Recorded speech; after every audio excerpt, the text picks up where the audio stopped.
Hello, everybody. Thank you so much for being here on this gorgeous Monday afternoon in Portland, Oregon.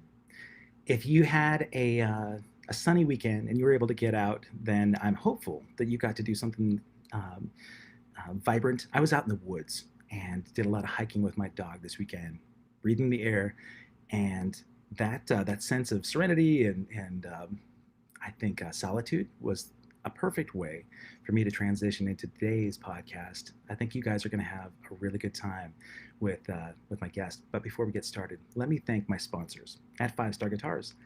5 Star Guitars is based in Beaverton, Oregon, and they have a promo code right here. If you go to www.5starguitars.com/allaccesslive and enter the promo code of allaccess15, you're going to get 15% off all the products that you see on those pages.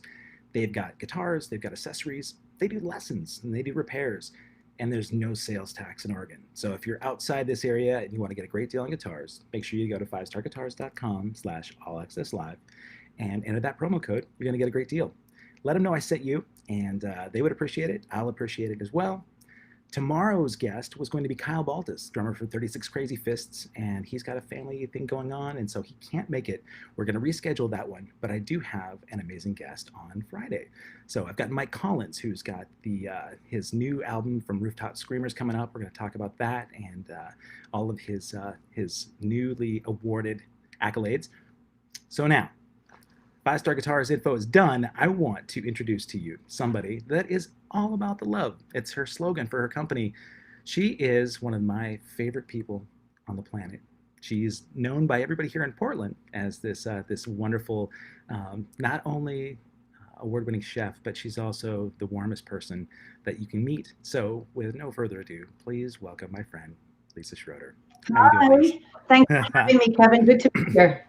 I'm so glad to have you here too. Before I get started, folks, check out mothersbistro.com. This is Lisa's restaurant. We're going to talk about that a little bit. I'm just showing you right now the links so that you can bookmark that, and then when we're done with this conversation, you can go back and you can find out what Mothers is all about. I also want to let you know that if you're watching this and you've not yet subscribed to this channel, please subscribe because you're going to get to watch the archive of this conversation and plenty of others. So now, Lisa Schroeder. Before we get started on you, let's talk about Mother's Bistro, okay? I mean, right, we're in the middle of a pandemic. You've found a way that you can communicate your message in a really cool way. I love what you've done in terms of communicating a message about your community on your website and also, through your community. But let's talk a little bit about what Mother's was, like how you brought it to Portland, where you're at right now, and what your hope is for the future. Well, Mothers is actually a dream come true. It was an idea I had back in 1993 when I was working for Weight Watchers International, creating products for sale in the meeting room. And I just would anguish over what I was going to make for dinner because I'd be working 13 hours at my job and had to take care of my daughter and husband at the time. And so I'd always be scratching my head, okay, it's 7 o'clock. Now what am I going to make for dinner? And I realized I could get Thai food, Mexican, Chinese, and all this takeout. But if I wanted Mother's cooking, there was no place to get it. And so in 93, I had the epiphany that that's what the world needed. And so that's what I spent the next 8 years working toward. And we opened in January of 2000. And thank God we were a great success. And then after 19 years in the same location, I decided it was time to move, mainly because the location was not made for a restaurant and certainly not made for a busy one. And so we up and moved in 2019 to our new location and had a year there before COVID hit. And just beginning our second year, we were really on a tear, on a roll, and then the governor shut us down on March 17th. We tried to do takeout and delivery. We did that for 3 months, but it was not profitable. And then once the protests hit, my staff couldn't even get to work. And so then I said, okay, we are just going to fold right now. So we are temporarily closed, not permanently, and just waiting for the right time, the healthy time to reopen our doors. That's where we are today. I guess in March, really, I mean, that was the beginning of this pandemic, right? And so you talked about the protests. A lot of people that watch this show and have questions about Portland, they saw what they saw in the news. They didn't realize what areas were being affected and how many people were down there, and really what they were protesting about. I mean, they didn't. They thought that there was this big rebellion against some unknown force, but there was a point behind the protests, and I think you found a way. It seems like to support the cause in a really respectful way, and I think a way that a lot of people could benefit from knowing about. So, how did you get involved in like the BLM sort of messaging? Well, and in Portland, Black Lives Matter is run by Don't Shoot Portland. Teresa Rayford had founded the organization when her nephew was killed a number of years ago, and we've been in contact and we've supported each other. And then when George Floyd was killed is really when the protests started. The defund the police and all that has come afterwards, but really it was just to protest the unjust killing of Black people in this country. And I really support Don't Shoot Portland's mission. And one of the things that we had done when we closed the restaurant, we had to board up our restaurant, by the way, is not closed because of protests. I want to make that really clear. It's closed because of COVID. Okay. Right. Yeah, absolutely. I think you communicate that message really well too on your site, so when people go there, I think it's good. The protests has not harmed downtown Portland. Right. And it is not why downtown Portland is in the shape it is in. It is 100% due to COVID-19 and businesses are closed. So downtown Portland is closed. But when I had to close, one of the things many of us have done, it was board up our windows because there is random vandalism that happens downtown. And quite frankly, I've had my windows bashed without protest. Okay.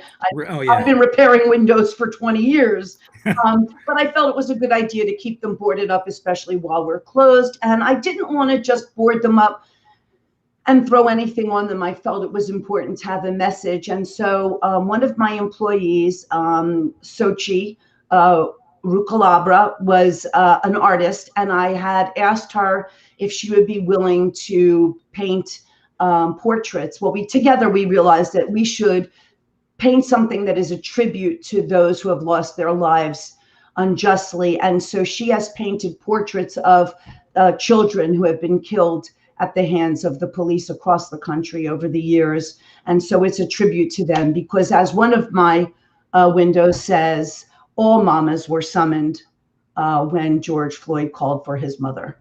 So I just feel like we need to educate the public as to why these protests are happening and why there is such disparity in rights between whites and Blacks. And so whatever I can do to raise awareness, that's what I'm doing. And then right now we're letting Don't Shoot Portland, they're feeding the homeless and they're using our kitchen while we're closed to feed those in need. So even though we're not making food for the public, Don't Shoot Portland is using our facilities, and volunteers are sharing the food that they're making for people who need it. So we're able to do stuff as much as we can. I love it. I had no idea. Yeah. So if somebody was wanting to support Don't Shoot Portland, and also if they've got ties into the homeless community, how can they get involved with that so that they can benefit from They can get in touch with don'tshootpdx.org, I believe it is. I'll verify that. And they can donate, they can get involved, they can volunteer, and they can be a part of that mission. I love it. Wow. Thinking about you opening your restaurant 21 years ago, right? You had, I think, at that other location. You also had another restaurant there as well, correct? Well, so I may have lost your connection. It looks like it dropped just a hair. What? If you can still hear me, there you are. It dropped for just a second. You had another location there too, right? In the old spot next to Mother's. Well, yes. So Mother's was open for 4 years when I got a phone call from a leasing agent and said, "Hey, are you thinking of expanding?" And I was toying with the idea of wanting to open up an East Coast Italian restaurant. There was no place to get chicken parmesan and spaghetti and meatballs here in Portland. And so I thought, okay, I'll do it. So he told me about this space that was available 4 doors down at the corner of Washington and Second Avenue, just really stone's throw from Mother's. And I decided to take it on. So I had two restaurants at the same time, Mamma Mia Trattoria and Mother's Bistro and Bar. And it eventually became three, because right next to Mamma Mia Trattoria was a little hole in the wall. And I had a friend who was making furniture, and I wanted to help him have an outlet for his creations.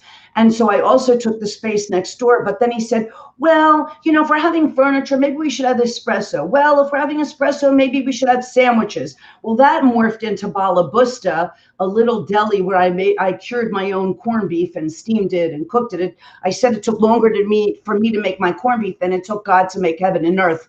But I got sidetracked with that. That was really not my intent, but it became something, and I was eventually I let that go. Mamma Mia Trattoria was very successful for a number of years, but I got to the point, somebody once said to me, Lisa, you are no longer a restaurant, you're a company. And that was like eye-opening, because I didn't want a company of many restaurants that I could just collect the money. I needed to be a part of my guest experience. I didn't want a restaurant company, and it was becoming too much for me. And so I decided to sell Mamma Mia Trattoria. I had closed Balabusta. Then I sold Mamma Mia after about 5 or 6 years.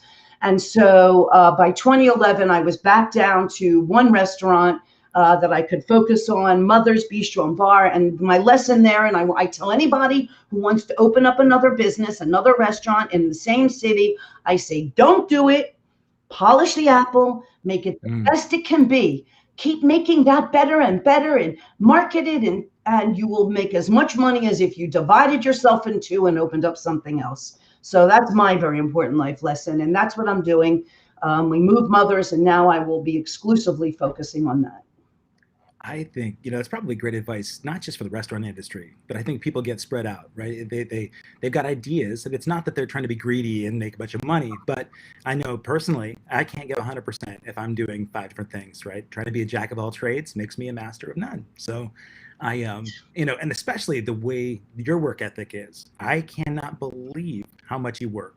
When you own a business, it's one thing, but the fact you said that you wanted to be part of the dining experience, and every time you're in Mother's, you're always walking around and talking to the patrons, and not just talking to them, but you make them feel like they're your children.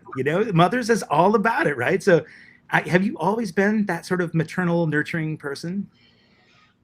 Yes, I think it's innate. Absolutely. Okay. It's innate that I want to give. I'm a giver. They're givers and takers. I'm a giver. My mother had a restaurant before I was born. So the good cooking and the hospitality, I think, is really in my genes. I just can't be helped.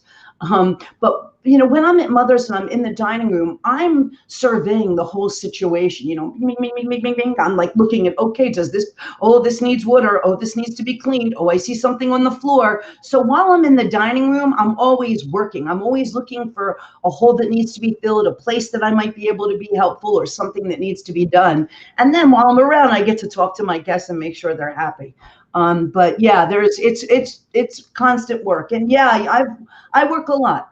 People complain when they work doubles, which is like a 12-hour day, but I've been working 12-hour days since I started going to cooking school back in 1993. I have just worked a lot. And this is probably the first break I've had in my whole life with COVID.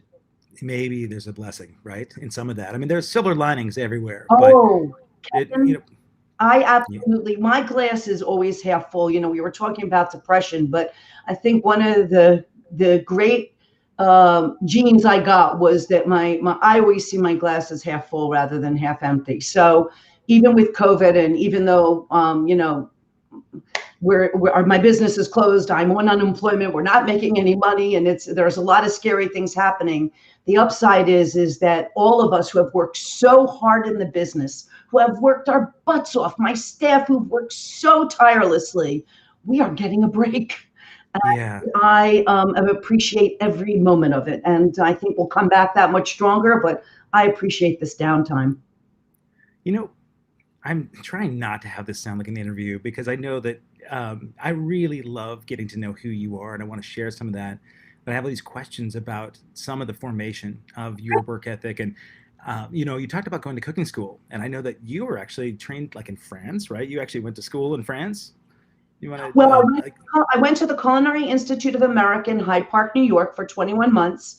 But my ex-husband was French, so I speak French. And so I did many internships in France. Once after I graduated the Culinary Institute, I worked at Le Cirque in New York City, and they were going to close and they were going to move. And so I took advantage of that moment of being unemployed and went to Europe for 4 months, where I worked in Italy, France, Morocco, Spain. And basically, I went and worked with different chefs and cooked. Spent most of my time in France, in the south of France, cooking at with Roger Verger at Moulin des Mougins, which is not far from Cannes, and worked with Marc Veyrat and Verrier du Lac, which is near in Haute-Savoie.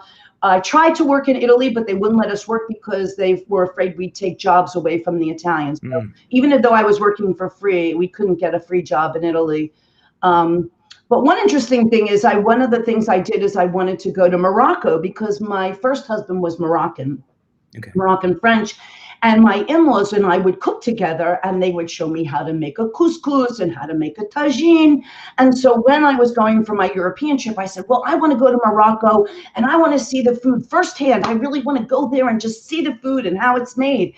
And so we get to Morocco, and there's no like Moroccan food in restaurants. Like there's sandwiches and all this. And what I realized when I got there is the food of a country is not found in its restaurants. Right. The food of a country is found in the homes made by the mothers for their children. That's where you get to see the food of a country. And so it was it was an epiphany, because I realized here I am traveling across the world to see Moroccan food at its source when I had it in my hand all along. I learned it from my in-laws. So valuable lesson there. When you travel, do you find yourself kind of, because I know that you've made friendships all over the world, right? So are you able to get to some of those places to have home cooked meals and other places that you've developed relationships?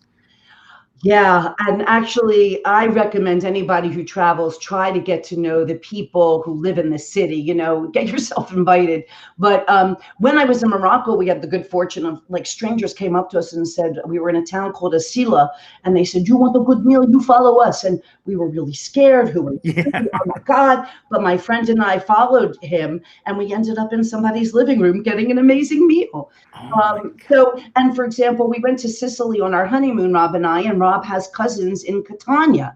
So we had an amazing experience. They gathered all the family. They went to their little house that's outside of the city, set up a huge long table. We sat there all afternoon talking about memories and food, and it was just wonderful. So yeah, it's really great. Get yourself invited to someone's house when you travel. Really? That's my and that was kind of a two-part question, right? I was thinking about that because it's one thing if you can go and have authentic meals and you make friends all over the planet.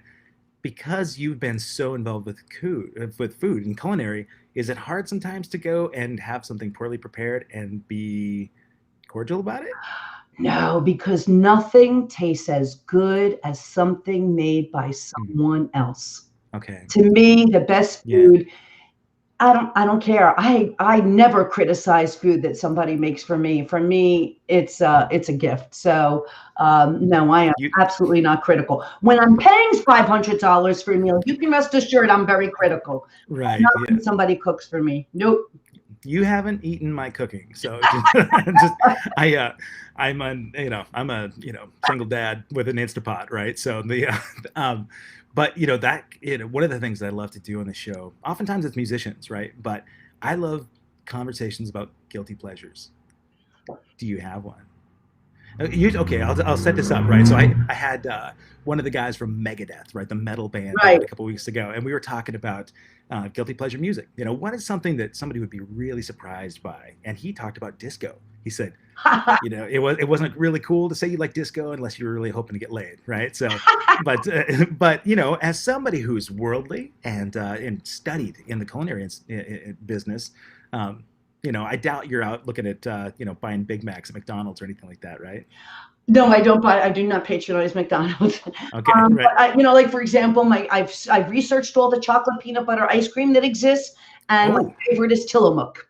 I've done my Haagen I'm, oftentimes forgets the peanut butter. I don't know what yeah. they do to it, but no, chocolate peanut butter Tillamook is my. If I had to pick an ice cream, that's my guilty pleasure ice cream. I love it. That was my high five attempt right there, right? So yeah, man. It's a local company, so if you're not in the Portland area, but you're able to get Tillamook, it's yeah, there's a reason I have an extra chin here Me for that. But and chocolate peanut butter, man. Ben and Jerry's came out with this chubby hubby, right? That was like chocolate covered peanut butter filled pretzels.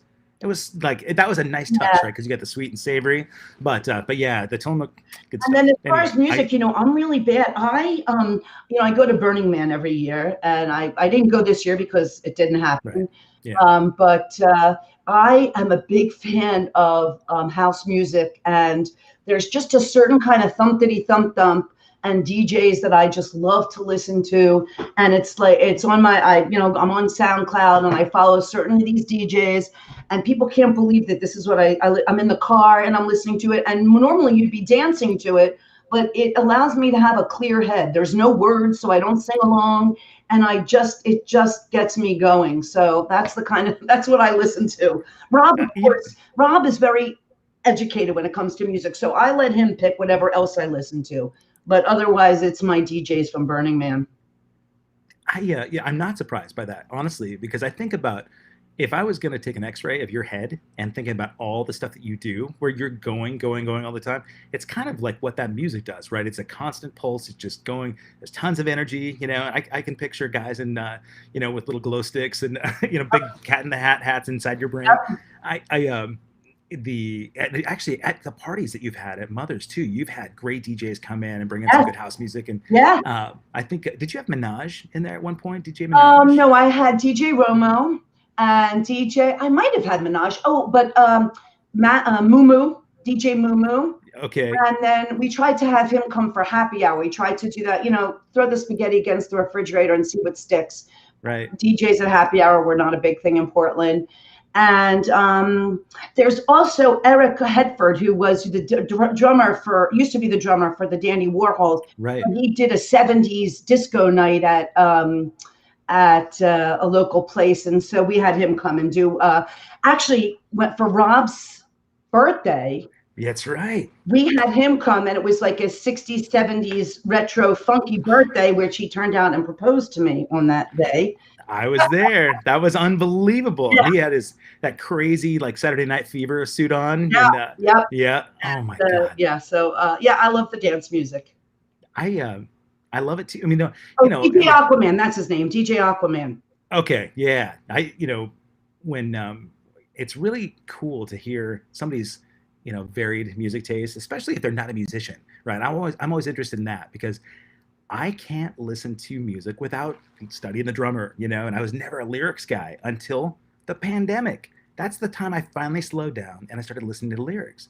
And I think, one thing that Rob has actually mentioned to me before, the stuff that he really listens to. Rob's your husband, by the way, right? So, for people that don't know, her husband is a wonderful, beautiful man, and he is very educated in the music realm. He's been a music manager and booker and Man. and sound man too, and a TV personality, and then the guy's done it all, right? So, but he would talk to me about lyrics a long time ago, and I thought, oh my gosh, I'd never.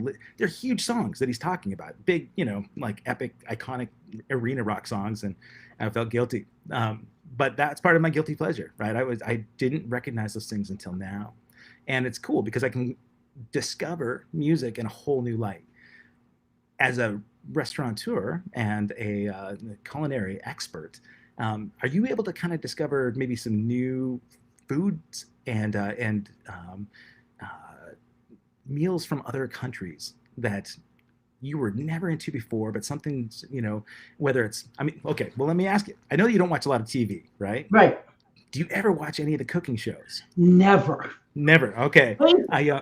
First of all, I hate competition shows.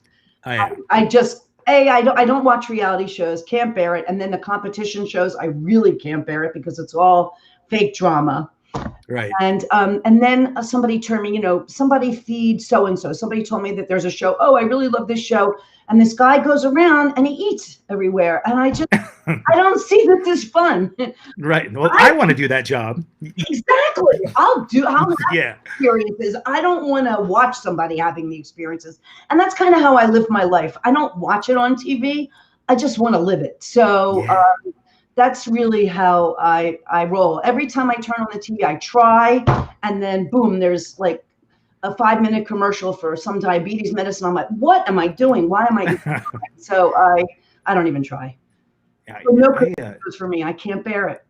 I don't watch much TV either. My ex-wife Jen, she loves them. She's she's been in the culinary world for a long time, and she knows that I'm a horrible cook. She wouldn't say that, but she'll say we should watch Worst Cooks of America or whatever it's called, just so that I don't feel so bad, right? But I used to get pinged as Guy Fieri everywhere I'd go because my hair would be that way and I'm kind of chubby and I'd walk in and I love to eat.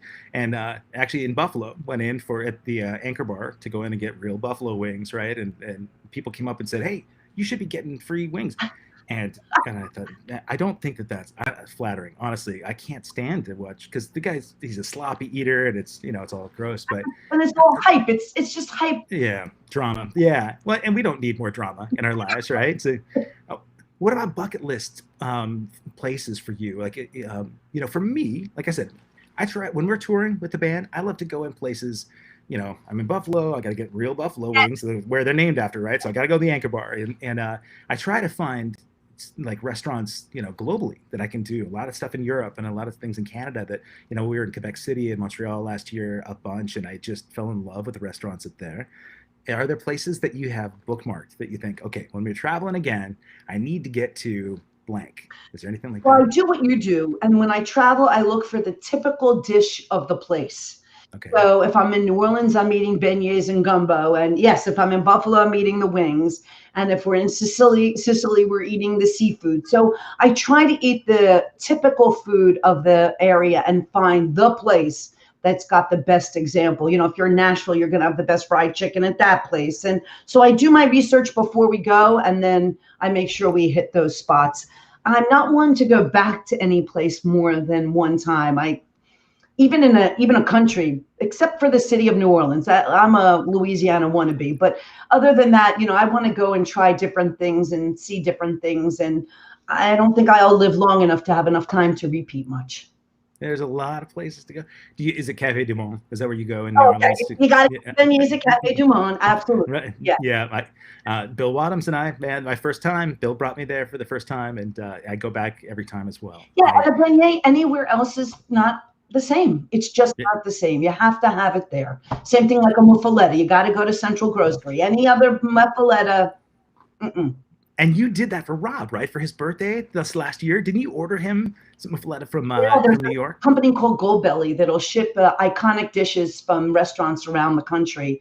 And so I ordered him a muffaletta and some cheesesteaks from Philly. Jim's my favorite, not Pat's, not Gino's, Jim's. Okay. Gino's is the only place I've been, honestly, in Philly. And honestly, the cheesesteaks they weren't my thing. Honestly, I mean, maybe was it because I went to Gino's? Is that why? Okay. I don't even understand. I don't even get it. I don't even get why people go there. But yeah, it's got to be thin. Their steak is fat. They don't mix it up. No. Next time, Jim's. Okay, I appreciate that. We'll be back. Is Velveeta the real thing? Is that what you're supposed to get with a cheesesteak? Because that's what they had. Is Velveeta? Is that the cheese? Well, some people have whiz. I don't do it with whiz. I do it with provolone. Oh, yum! Provolone onion steak. Okay, that works. Can you get one of those at Mother's? No. Okay. That's the thing. Some things I don't try to imitate at Mother's. Okay. Okay. Some things are just like off limits. You can't have a good. I will never have a Philly cheesesteak, or I'll never call it a Philly cheesesteak at Mother's. Okay. I may call it a cheesesteak, or I'll call it, but it's not a Philly cheesesteak. Can only be had in Philadelphia. Nice. Just like a New York bagel. I mean, okay. So you grew up in New York. Were you in the city? I grew up in Philadelphia. I left when. Oh, you did? I grew up in Philadelphia until I was 17. And then I moved to Israel, and I lived in Israel for almost 4 years. And then I moved to the New York area when I moved back to America, and I lived there for almost 20. you've got, and then the New York accent is there for sure, right? And But I, then and they it, hear me say Wooder, and then I'm from Philly. oh Wooder. yeah, That's the thing is, I have a lot of great friends in New York that, the stereotype, right, is that people are brash and kind of. My friends have been really endearing, and that's certainly who you are. If you walked into your restaurant, and I think that's why you've developed this following, because it's not just Portlanders that go to Mothers. I know that celebrities will come in, politicians, great politicians would come in, right? And they this is like there's one spot like you talked about, the place that they go in Philly to get a cheesesteak, or the place that they go to get the wings or whatever. Everybody knows that when you come to Portland, you've got to go to Mother's. The chicken pot pie, oh my God! Like you've got it, you're the menu at your place is all about the best food that you might get at your parents' house, right? Growing up. dishes from around the world. The best examples of motherly dishes is what we Uh, serve. do you I mean I don't I know that you're really protective a lot of your guests too. Are there people that you just really look forward to seeing that come through that kind of command a little bit of attention? Oh well, Jack White is a regular when he Oh really? Okay. can. He likes to come to Mothers, and we got to feed Robert Plant. That was quite Oh, amazing. did you hang? What? Did you get to hang with him? I wasn't at the restaurant, and my Oh, staff knows. Like, I'm not starstruck actually, right. but my staff called to tell me that Robert Plant was at the restaurant. I wasn't there yet, and because it's significant. Sure. And I told Rob, and Rob said, "Okay, I'm going down." Yeah, So good man. Rob threw on his clothes and went downtown and said hello to him. But my greatest. I just love feeding these people. We fed Ron Howard, and one Oh yeah. and he said, "Oh, I can't tweet about it because I'm on vacation, but thanks for feeding me." And so I just love to. It's just exciting for me to feed them. I don't have to meet Harrison Ford, Right. to make sure that they ate a meal with me. I don't go up to them. I don't talk to them. Rob is more the one that I'll hang out with the musicians that come by.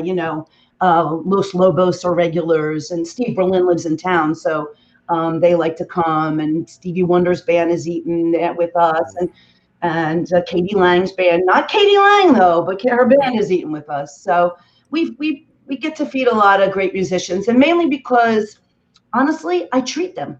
I Yeah. buy their food. And the Right. reason why I do is because I appreciate what they do for the world, and I appreciate their art. And we know how hard it is to get good food on the road. And, Oh, gosh, right, junk food and whatever. And also, so many musicians are struggling. So whether you're famous or not, if we know that you're a musician and you're playing in town, we'll hook you up. And that's just something we do because we appreciate their art. So just a little something. as my friends, my touring friends that are on the show end up seeing this, they need to know that when pandemic's done and we come back through, that really You is can the call them. experience you get there, man. You're absolutely right. When you're on the road, it's impossible to get a great home cooked meal. I can remember, this may be funny to you, but a lot of my friends that we talk on the show, we talk about, we can remember catering much more than we can remember the venue that we play when we're on tour. I can, if they've done a good job, right? Like I remember Fiddler's Green in Denver, they went all out to really try to make home cooked food, and the catering man, the catering company, this mom and her daughter, and they brought in food that was really geared towards making you feel at home. Actually, Jacksonville, Oregon, same thing. I remember those two places more than the venue, more than the show, but actually the catering, if they did a great job, and Yep. I mean, there's some connection. There's an emotional connection you make with food. As an emotional eater, I can attest to this, right? So in the pandemic, right, when I want some kind of comfort, what I've done lately to be healthy is I get out every day in the woods with my dog. We go walk and hike. But I feel like I really sort of gravitated towards eating things that made me feel comfortable. And while it's healthier to get that from Mother's Bistro, Mhm. I think that's maybe what people are really missing right now too. Well, With I tried to do takeout and delivery when we first closed, and we honestly were not making enough for us to sustain. We were losing money, and Sure. it hit me. I make home cooked food because up until COVID, nobody had time to make it. Right? Right. Nobody had time to make their meatloaf and the pot roast and the chicken and dumplings. They're going to and from work and they're running around. But then it hit me. Now with COVID and people are stuck at home, what are they going to make?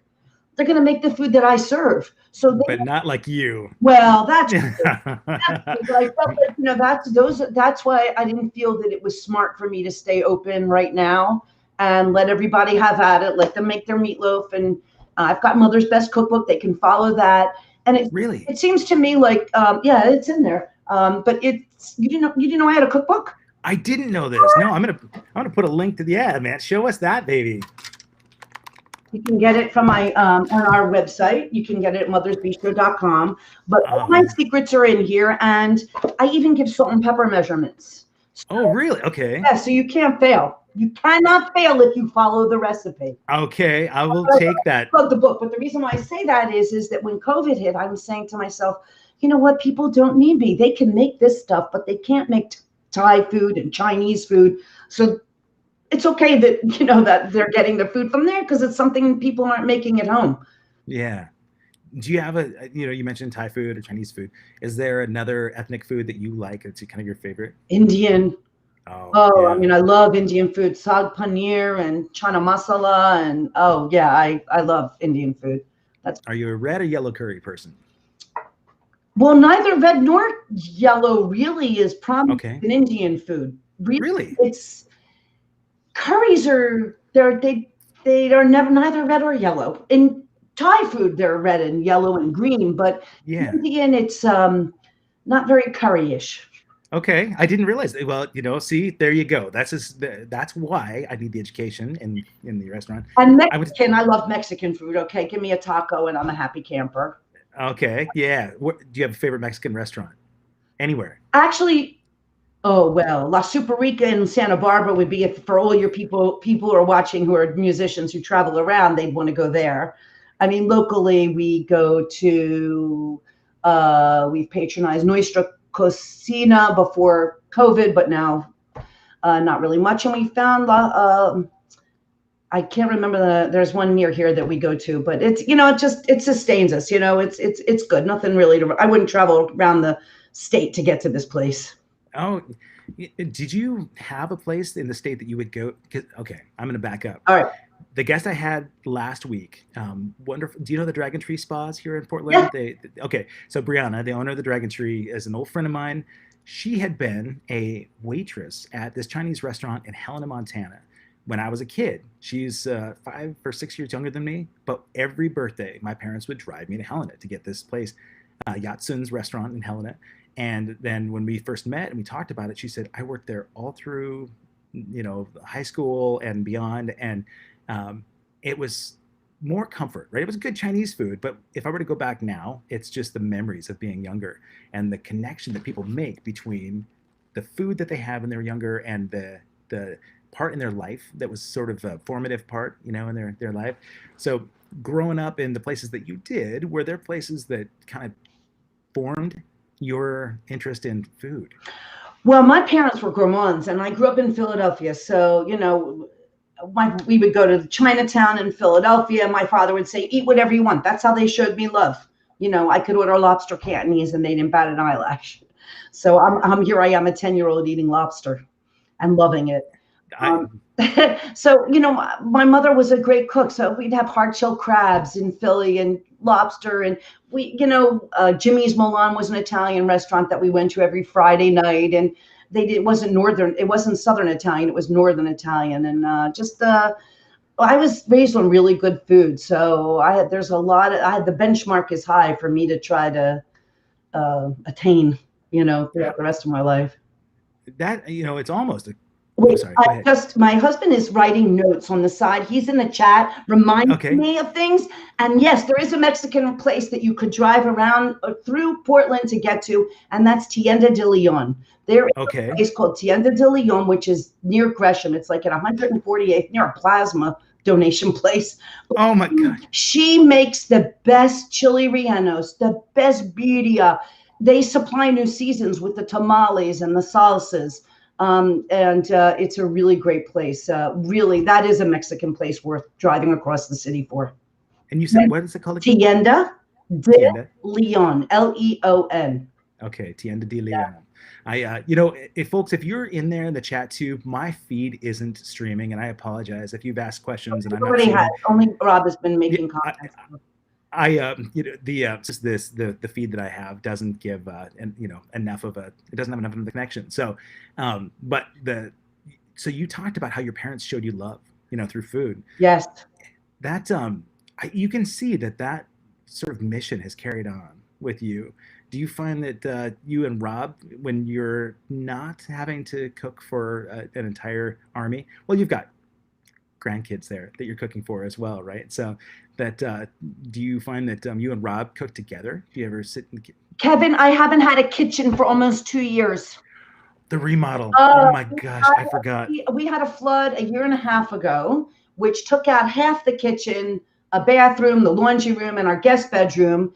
And then the insurance and then we thought we had a contractor all lined up. It turned out it wasn't going to work out, but by then we had already started demos. So we have a kitchen in our basement, which thankfully has 2 burners and a toaster oven. But there are not fun cooking times in my house right now. I do manage to make some really good dishes like couscous, the Moroccan stew with lots of vegetables and lamb and chicken. I can do stews, but Rob and I do not cook together in this kitchen. In fact, we have to get out of each other's way because it's so tiny. So yeah, there's no fun cooking at my house right now. I am not a good example. When the kitchen is there, do you guys cook together? Rob is a great sous chef, I'll have him, hey, peel the garlic, can you do this and whatever. And I do things really fast. So the best way to work with me is just stay out of my way and let me get her done. I had a feeling that might be the case. You did an interview with my friend Jana Lopez on her podcast, right. And you talked about getting a frozen pizza at one point, because I think she asked you, do you ever kind of cave in and do something like that? And you said, well, it was something I had to get for the kids. It was instead of putting them in front of the iPad, correct me if I'm wrong, but I think that was it, this is just me caving in saying, all right, I had to get something, got a frozen pizza. That's kind of a guilty pleasure, right? Did you feel like just such a cheater then? I never bought a frozen pizza in my adult life. And then since COVID, I'm saying COVID made me do it. We came up with COVID made me do it. Yes. COVID made me do it because we're buying things I never bought before. I had the whole song because, I wouldn't buy stuff like that. But, again, you're stuck at home. Right. You go out. You got the kids. Easier to throw pizza in the toaster oven. So, yeah, it's all COVID's fault. Every parent does that. But now that we can blame it on COVID, it's kind of nice. Yeah. I mentioned Jana Lopez and her podcast. She's here to say hi. So if it's cool, I'm going to bring her on here. Oh, look at that. All the way from New Mexico. How you doing, Jana? Howdy. Can you hear us? Good to see you guys. Awesome. I owe a phone call, Jana. You know what? There's no owing whatsoever. And I'm waiting for the visit. I want you in Santa Fe to be taken care of with frozen pizzas and meals. You have an extra bedroom? I do, and it has a bathroom. It's its own suite. I have to name it. It's a suite. It's a guest suite. Its own bathroom and its own room. Okay, I'm there. I'll call you after. You know what? Actually, yeah. So that's another thing that you guys talked about in your podcast that I was really proud of you, Lisa. Somebody that gives and gives and gives and has a hard time receiving. I will definitely admit to being that guy. You had these guests at your restaurant that offered you their beach plays, and you took it. And then, is that where you just went again this weekend? No, that's somebody different place. Letting me use their beach place. As it should be. Yeah, but I guess my whole life I haven't been given, and now people are wanting to give to me. And yes, in my old age, I'm learning how to receive, and boy, it's really great. So no, somebody's letting me use their beach house today, and but the other house that we stayed at, the one before, was unbelievable. They built it right at Arch Cape, right on the water. It was architecturally designed. You could lay in bed and see the whole coast. Nothing will ever live up to, like, forever. That's going to be in my mind as the most amazing place, and everything. But anyway, it was a great experience, and I highly recommend learning how to receive, Kevin. Okay. Well, and I would tell you, Kevin and Lisa, both of you are so much in the giving mode that I was working with somebody today, and I had this revelation that learning how to receive is part of that symbiotic process of. it's a healthier way, right? You did, like Jana. I mean, it's part of the symbiosis. Like, Okay. we need to learn how to receive in order so that we can give. Well, I think Jana, you and I just had that conversation, right? I was out in the woods and we were talking yesterday, I think, about the symbiosis. And Lisa just mentioned that nothing else could ever compare. But I've seen the videos that you've been posting from out back at your place in Santa Fe, and that is stunning to see the valley there with the trees and the mountains. And like, having never been to New Mexico, I definitely would love to come after Lisa and Rob come and name the suite. Then I want to come in and. Hey, you can come too. We can socially distance. The thing about Santa Fe and where I'm at, which is amazing, I pinch myself every single day. I've only been here 6 weeks, but I will say that it is so absolutely possible to social distance here because everything's about outside. Even though it's cold right now, it's sunny. And like just right outside my window, 5 minutes is like mountains of trails that are endless, waiting to explore. It's been amazing. Lisa, do you remember the sun? Memory of that. I was trying to get to Palm Springs. I was hoping somebody would say, take my place to Palm Springs. I kept on putting it out there, but nobody bit. And trying to find a bargain there is not possible either. So right. It didn't happen. But yeah, I miss the sun. I really miss the sun. That's one thing in Oregon we don't get that in the summer, in the winter. You take it for granted. You know, I having come from Montana and I grew up in the mountains, and I just couldn't wait to get out of there. Because even though we were way back with tons of snow, it was blue sky, it was big sky country and no sun. And it never really bothered me. I told Jana this yesterday. It never really bothered me till the last couple of years. And it started to set in. That whole seasonal affective disorder thing is real, man. And I think, being quarantined in our houses with lots of rain is kind of a gloomy time. Well, and as you know, I'm raising my twins. And so imagine trying to entertain 2 8-year-olds in the rain. Ooh. It's just, there are only so many, and trying to be a good parent and not let them be on the screens all the time. Right. So it's very challenging in Oregon. Basically, I got to get used to getting wet. I mean, that's the, get wet. Jana, you've got kitties down there in Santa Fe. Are your kitties outside cats? No, there we go. Inside cats, and mostly because of all the critters. There are on the side of this mountain, the critter to other critters is something to know. Bears are a thing. Coyotes, fox. There's all kinds of critters, but so I wouldn't feel safe leaving them. But I know that I do not miss the rain at all, and waking up to sun every day. And I'm not trying to rub it in at all. Yeah. I just didn't know myself. I'm just giving you real-time revelations. Sure. How did you pick Santa? The sun every day has been in my DNA. I don't know why, because I just feel familiar, but I would say I've been coming here for 10 years. When I owned a publication, I got a press trip and I was brought out to Santa Fe, and they showed me all the beautiful places and wine me and dine me. And then I've just been coming back every year for, a period of maybe a week or 2 weeks. And I actually completed my book here. I came on a week sabbatical a couple years ago, and I'm like, I need to be here. So one thing led another. I figured I would be here someday, but the someday came sooner than I imagined and under different circumstances, which lead the way it was meant to be. But it's a beautiful, spiritual, lovely landscapes changing by the minute, beautiful clouds, blue sky. The light is just gorgeous, amazing sunsets, food, unbelievable. Everything flavor and with love and with zest, and the people very community oriented. So I don't on and on about it too much because I want to keep it the best kept secret. Now that I'm here, they can close the doors.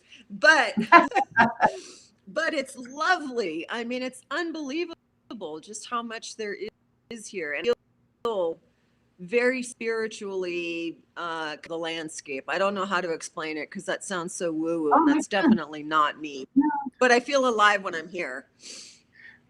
Lisa, I know that Portland's been home to you for quite a while. Does it feel like grounded enough that this feels like home to you, or is there a place that just kind of speaks to you as a next destination? Well, I'll say something that's pretty freaky for most people to hear, but as a Jew, there really is no place that's truly home.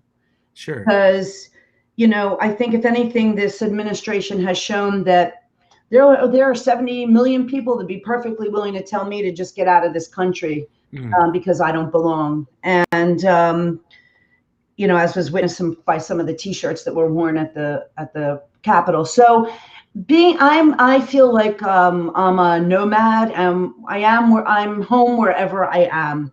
I think there's a Sufi saying, be the soul of the place where you are, or wherever you are, be the soul of that place. Well, you certainly are here. So yeah, this is where I am. This is where my husband is. This is where my grandchildren are. So this is where my soul will be. And I don't yearn to be anywhere else. okay. I'm at home. I think as much as what about you, Kevin? Is Portland your home, or do you relate to Montana? Montana is a great place for me to be from. I would have a hard time going back to it. Most people that I grew up with have returned there. That's their retirement. But the returning would not be the same place that I grew up in. It's a totally different area. I grew up in the woods in a town that was kind of it was an old cowboy town, and now it's kind of like Aspen, so it's a little bit too gentrified and yuppie for me.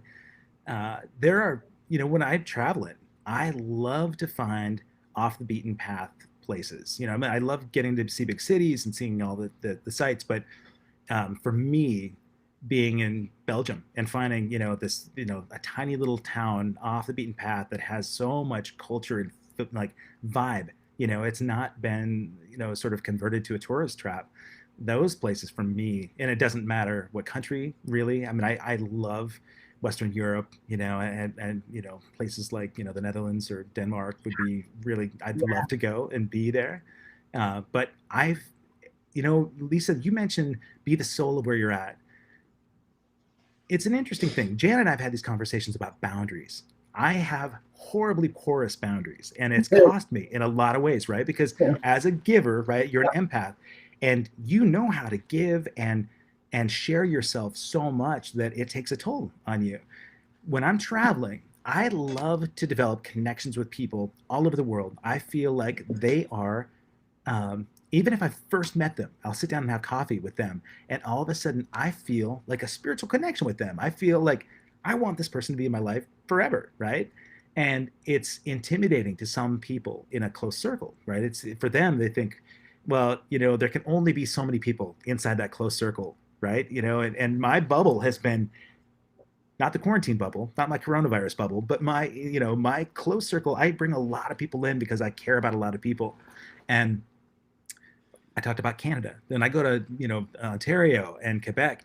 I've met people that I feel like are siblings. I feel like these people would take me in and cook for me and be, they'd go on excursions with me and go hike. And I love that I could really be in most places and feel like I could, I could sort of assimilate into the area. I need a place that can be open-minded. To be honest with you, after the conversations we've had, I mean, I'll tell you, Portland is a pretty white city for me. And being an entitled white male, it's challenging for me because I want more opportunity to understand cultures and understand strife and struggles from people.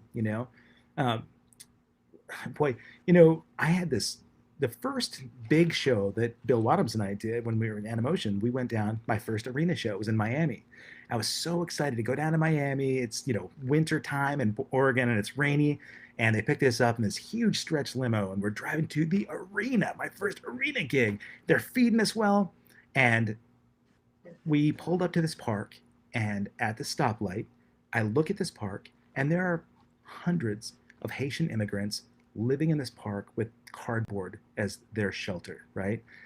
And it crushed me. I just all of a sudden felt this massive wave of embarrassment that I'm in this huge limo going to the arena, and my priorities shifted, right? I realized how entitled, how fortunate I've been, right? It's just like the luck of the draw, right? That I was born into this family versus another.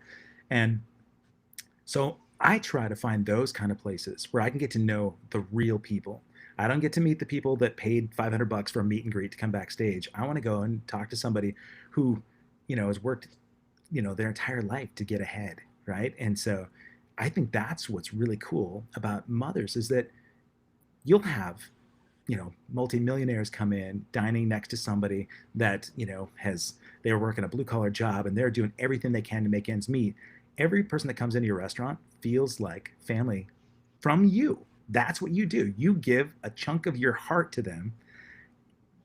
And that, I don't know how you establish boundaries that, doesn't take from your heart, how you can do that in a healthy way. I'm proud of you and I love that about you.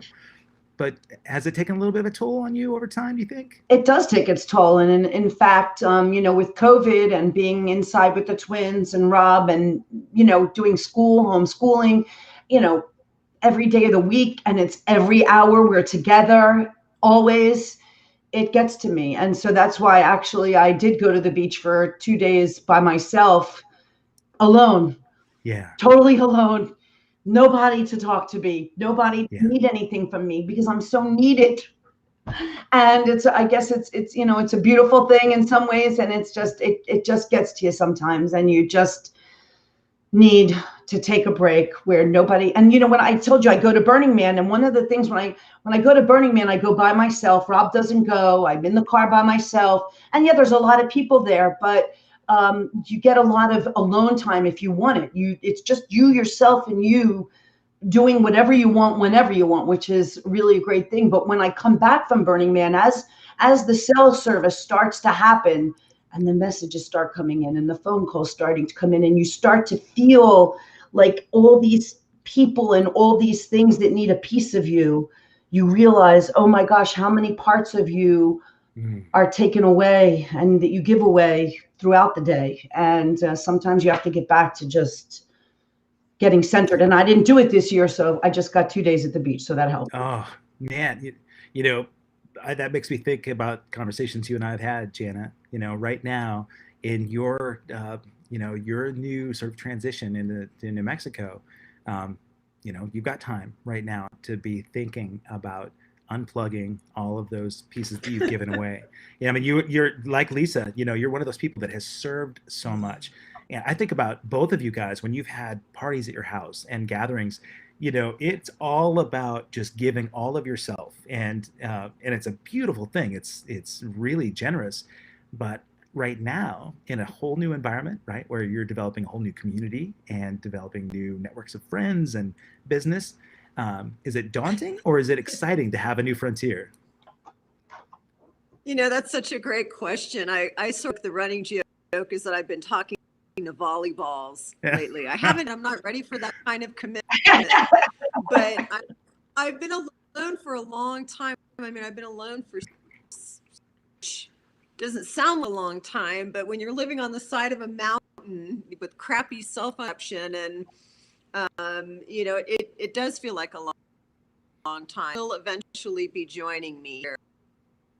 I don't eventually. So there's really something fascinating about an absolutely clean slate of starting over. Mm-hmm. There's something really scary about that. It's a white canvas and right now. So in some ways, I'm really excited and inspired and creative again, and I'm getting outside and I'm loving Santa Fe. And it's like the emperor with no clothes when you're so used to being around certain people and having certain sort of adapting and responding. So much of that becomes like your cellular DNA. So when you can't react that way, do those things or say those things, it feels asserting. But I will say Lisa's point that I think for everybody who feels this overwhelm and disconnect and fear and all these things that we're collectively feeling, take 2 days is like amazing to give yourself that gift to just hear nothing but silence or your own voice, or to talk to volleyballs, whatever. Like, is an amazing thing to recognize. We don't give ourselves that, and we don't know we're actually giving away on a daily basis. And I feel like a precipice of something really interesting and amazing, also very scary and lonely. So I vacillate depending on the moment, but being outdoors and having sunshine helps all. I've made it my mission, whether it's rainy or sunny, doesn't matter. I have to get out there. I try, I'll get tree cover, to get some of that. But for me, just being alone with my dog, my pug, is like a really good centering thing. Folks that may not have heard it or subscribe to it, they should subscribe to Jana Lopez. If you go to janalopez.com, you can get her podcast. You can subscribe to it. There's an amazing conversation that you guys had. And I think one of the challenges in doing a live show like this is that I never get to ask all the really cool, down to earth questions that I would ask when I get together. When I see like Rob and Lisa's always entertaining, right? She's always she's serving, and you might steal a couple minutes where you get that part of her heart. And I understand when I'm touring, right? I only get to see my close people for minutes at a time. But I'm guessing that after you finished that interview, Jana, and you've known Lisa for quite some time, was there anything left that you thought, oh, you know what? I forgot to ask her about X, Y, or Z? There was. What was it? You forgot to ask one thing. I forget. It was Burning Man. Yeah, I did. There was only one question asked, but I will say before I moved, I want to say 4 months ago, I remember it was somewhat warm, so it had to have been towards the end of summer. We went over there. Mark and I went over, and it was after a few months that the restaurant had been shut down, and Lisa and Bob and Mark got to sit and talk. But in all these, I told Lisa it was remarkable. I had seen her sex, like in her face and in her body, and in was this sense of her like just relaxing isn't even the right, but all of that stuff that had been around felt like it had melted away, and we had a really nice evening hanging out. And it was nice to see that. It was good to see that and feel that in her. And the question got Burning Man, because I know Burning Man was such an important spiritual and sexual and artistic connection for Lisa over the years, and healing, grief connection, and just such an important part of her life, that I was like a little pissed off at myself that I overlooked asking about Burning Man. Because, and not that you had to go so much into what it was. I know it was important to you, so I just wanted to acknowledge that part of your life, and I overlooked it. But you know what? We got through a lot of shit. We talked about a lot of good things, so I wasn't too sorry. It was a great conversation. I loved it. Lisa, how long have you been going to Burning Man? 10 years. Okay. Started in 2009. Have you seen it change a lot over that time? No. Okay. People went a lot earlier. The old farts will say, oh, when I was going, we didn't have the lights and we didn't have this. But no, it's pretty much what it's been since I started. Yeah. Okay. I've never been, but it's a lot of times, I've even been, I guess, in Nevada gigging when Burning Man's going on. And so people will come and bring their suitcases to the airport. You can see just dust. Yeah. And I love talking to people when they come back, because there is a completely different perspective on their world, right? All of a sudden their world is opened up again. And, when you talked about things firing back up, your cell phone connection, the messages, and life comes back to take a little piece of Lisa again. I think it's just great that you have that. It'll be back again. We'll get this vaccine taken care of, and your place to go and heal will be there. I'm glad you're at the coast. Jana, I'm so glad that you're there in New Mexico. Not because you're farther away from me. I miss you, but I look forward to coming and visiting you and seeing your healing space. Thank you. Lisa Schroeder, I can't even tell you how proud I am to watch what you've done to overcome so much adversity. A lot of people could take a look at your life and your surroundings and look at how you've impacted your community. For me, my whole goal, if there's any way for me to just be a steward of this planet, leave the place just a tiny bit better than when I got here, you've done that on a daily basis. And I think a lot of people could take that as a model and work from it. And so you and Rob both, man, I love you guys. And I'm so excited. I love you. I'm happy to see you here. And I feel blessed to have Jana back here again too. Jana, we're going to have to get you a better internet connection. That's the only thing. But folks, if you're watching this and you hadn't yet bookmarked it, go right there, mothersbistro.com. You can order the Mother's Cookbook, right? So that's the first thing I need to do. I need to get that so I can get your good chicken. I'll get you a copy. Oh man, I'm buying that. I got to support local, and I need to learn how to make those chicken and dumplings. I'll never make them like you, but oh my God, they're so good. Jana, do you have a favorite from Mother's? Oh my God, it's hard to even begin. I love the desserts because they're always the portions are ginormous and they're always sticky and layered, and I do love the chicken and dumplings. I don't know, there's so many good things. Even the appetizers. Every time we've gone for breakfast too, the pancakes are amazing. So it's anything goes at Mother's for sure. What is the peanut butter cookie? It's kind of like a big ass Nutter butter. Oh, Nutter butters, homemade Nutter butters. Oh, jeez, man. If you're a peanut butter fan, that's all you need. You don't need to get anything sustainable or nourishment. You just need that peanut butter cookie, a bunch of them, right? So, thank you guys both. I love you. Please, Lisa, give my best to Rob. Okay. Jana, hug those sweet kitties for me. And folks, subscribe to this channel. And I look forward to seeing everybody. I'm going to come back here tomorrow. I got a bunch of questions that folks have asked me about sort of this evolution in All Access Live. So I'll come back here tomorrow at 3:00. Jana Lopez, Lisa Schroeder. I love you guys both. Have a beautiful week. Love you. Get out there and enjoy some of that coastal weather. Okay, Lisa? All right, I will. Take care.